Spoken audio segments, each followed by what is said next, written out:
Valley is what we refer to as, it's our moniker for the Indian startup ecosystem.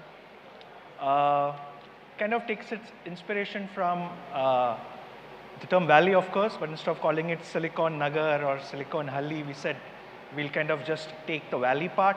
And of course, it's a tribute to Indus Valley, our ancestral civilization. More than geography, it's about attitude. It's about a spirit of jugaad, of chutzpah, of dekhi jayegi. And Indus Valley annual report is really about a celebration of that. It's also about taking stock of the year gone by, of what it portends, okay? And really that's what Indus Valley annual report is. We hope it becomes an annual property, an annual event that we can update every year. And has 3 sections, about 100 odd slides, covering these 3 topics. We know that we can't really take you through 100 slides in the next 15 minutes. So what we've done here, Amal and I, is really take out about 20 slides and structure into 7 sections, which kind of give you a glimpse of the report.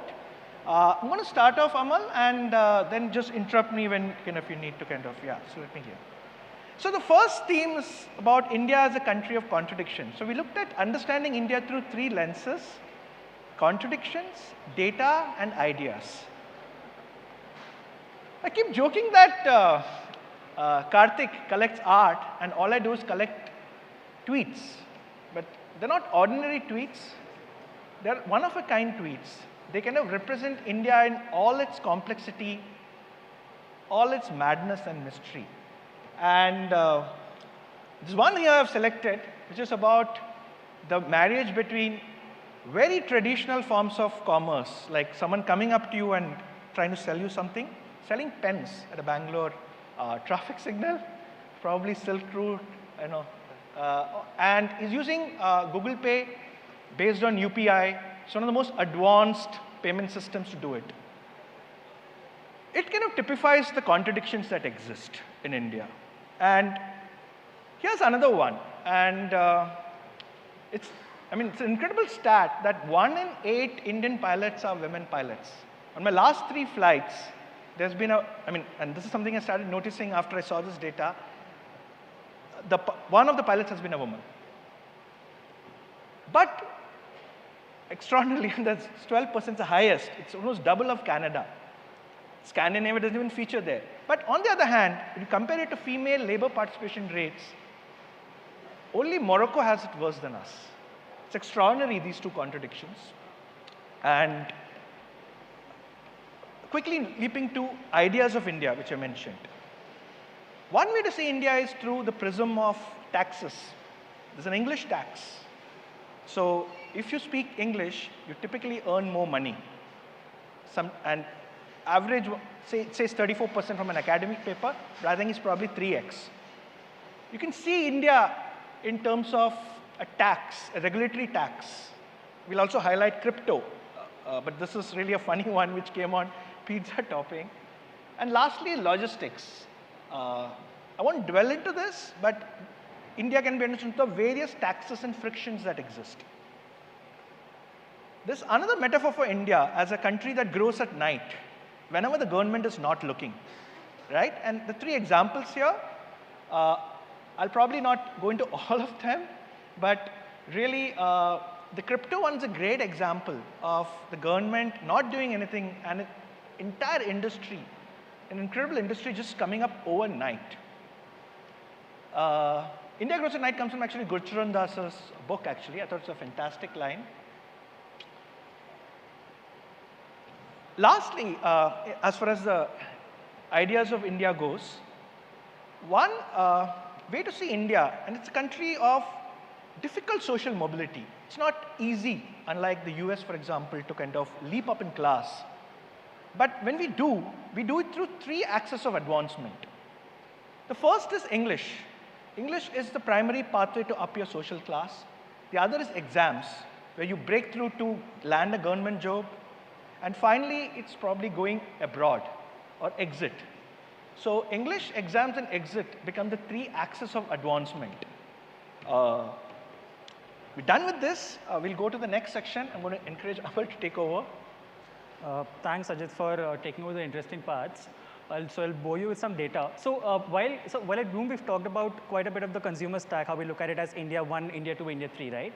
And like the last 2 years, we've talked quite a bit about it, how it has like been very hard in the country. One of the places where it is very reflected very strongly is that how it's sort of widened the divide between the rich and the poor, something that we refer to as the Matthew effect, right? The rich getting richer, the poor getting poorer.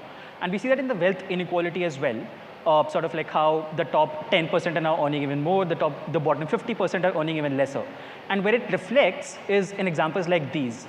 We all know how the state of government schools is not as good in India, but in the last couple of years or so, a lot of blue collar workers who sort of like can't put their kids through private schools anymore are now sort of like, we're seeing the enrollment in private schools going down, right? Like more kids getting enrolled in government schools. And so this is like sort of an interesting statistic where we see that how it's sort of affecting India and how we also need to adapt towards how we build for India and how we build for these various consumer classes. Sajith. Yeah. Yeah. So quickly run through 2 slides. Vinay is here. I know that Vinay Sengal. So last year's been, and even year before that, but last year is really when the paying consumer, and we always talked about do Indian consumers pay, I think that's been laid to rest. Whether it's Cuckoo, Pocket, Stage, or just all our OTT brands, the larger ones, Indians have said we will pay for content, and that's kind of been laid to rest. I think that's really what we wanted to kind of say in this.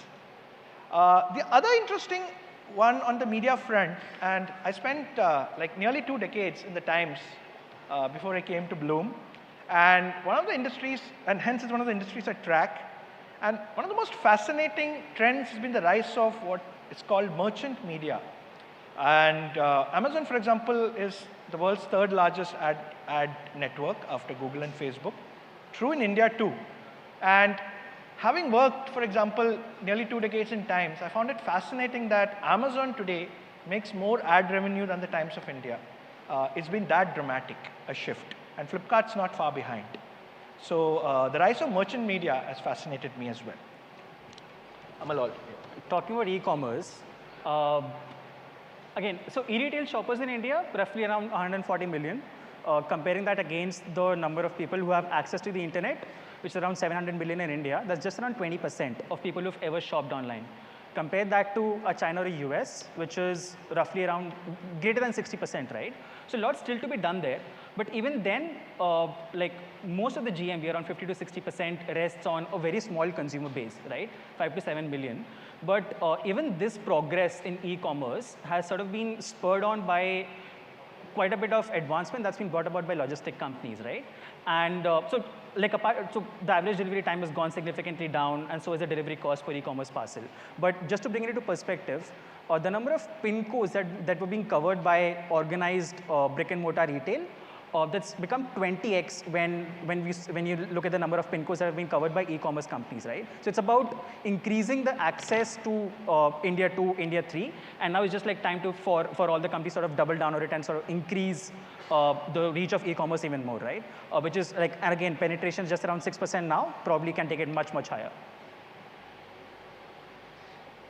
So Scott covered, I won't dwell on it much, a lot. So interesting parallel, and it kind of got covered. I don't think the revenue part got covered in the entire conversation, but the broadly, when you build for domestic SaaS, or what we call Bharat SaaS, you can't rely entirely on the Indian market for SaaS revenues. Customers pay, but the end state is really probably looking at a transaction, taking cut of the transaction or lending. So we kind of call it SaaStra, that SaaS is not enough, but you need to kind of have SaaS plus transactions. Great examples here, Khatabook, Class Plus, Practo, and broadly we are seeing 2 kind of models. I think Mukul said it really well, CFO or CMO, and this is actually an example of 2 of our portfolio. One's Procol and the other is Class Plus. And 2 different models. Procol sells SaaS to enterprises for procurement and says, I will help you I'll help your vendors get working capital. They're building that out. Early days, but the signs are great. Class Plus says, I will help you sell, your customers sell more to their customers, and takes a cut of that. Two very fascinating approaches. So this is the direction in which Sastra goes. Just approaching the last section, something that I've been very fascinated about this year, I think every founder I've ever met has had a problem with hiring and retaining talent. And this is how it's sort of morphed into in terms of data, right? And like a large component of the money that's gone out to these startup employees is now sort of recirculating as angel investments in startups itself. And what that sort of also led to is a segue into this statistic, right, or into this representation. And this has been fun because, I mean, it's now become easier for me to explain my job to my family. When you look at everyone, like everyone's becoming a VC, right? Startups doubling up as quasi funds, startups setting up formal funds. You have prolific founders coming back as angel investors. And then you have the Mensas and the Good Glam groups who are essentially roll-up funds, right? So basically very exciting for a person who's just recently begun their career into VC to see that everyone's becoming a VC. And I just really hope this continues further. And just on to the last bit. Yeah, so just a quick one. Radhika is glaring at me saying 0 minutes. Arpit's doing that as well. Very quickly, the big trend we are seeing really, and worrying one, is that the best founders in crypto are no longer in India. Dubai is India's crypto hub. Add to that the global tech founders, as soon as they hit scale, go to Valley. We're seeing a very disturbing trend of the best founders moving from India, and theoretically is Indus Valley becoming a global Indus Valley. More thoughts here. I think we've really hit it. So this is really the Indus Valley report.